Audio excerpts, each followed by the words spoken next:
Howdy everyone, my name is Keaton. Today, I'm going to talk about a time I experienced communication apprehension and how it relates to some of the common myths we've discussed in Chapter 3. Communication apprehension is something many people experience, and I hope by sharing my story, others will feel more comfortable discussing their own experiences. One myth I believed was that I needed to be perfect to be a good speaker. I thought that any mistake would ruin my entire presentation, which added immense pressure. Another myth was that I was the only one feeling this nervousness, which made me feel isolated and even more anxious. It's common to think that everyone else is more confident, but in reality, many people struggle with the same feelings. Lastly, I also believed that avoiding public speaking situations would help my anxiety, but this only made it worse in the long run. The situation where I experienced the most anxiety was during my first college exam.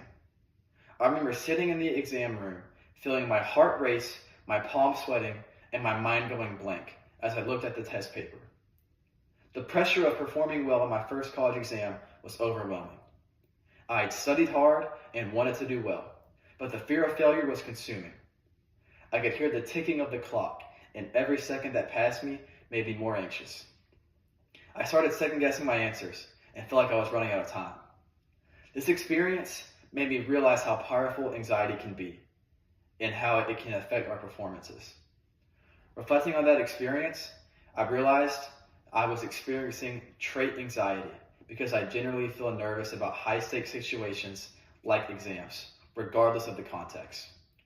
Trait anxiety is a more general form of anxiety that I felt in various situations throughout my life. In addition to trait anxiety, I also had state anxiety, which was triggered by the specific situation of taking my first college exam. State anxiety is more situational and can vary in intensity depending on the circumstances.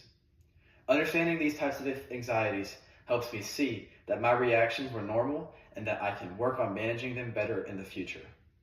It's important to recognize the symptoms of anxiety and use these strategies to cope, such as deep breathing, positive visualization, and preparing thoroughly in advance.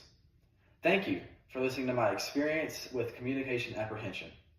I hope sharing this helps others who might feel the same way. Overcoming anxiety is a process, and it's okay to take small steps toward improvement. By acknowledging and addressing our fears, we can become more confident and effective communicators. I'm looking forward to improving my public speaking throughout this course and supporting my classmates and their journeys as well.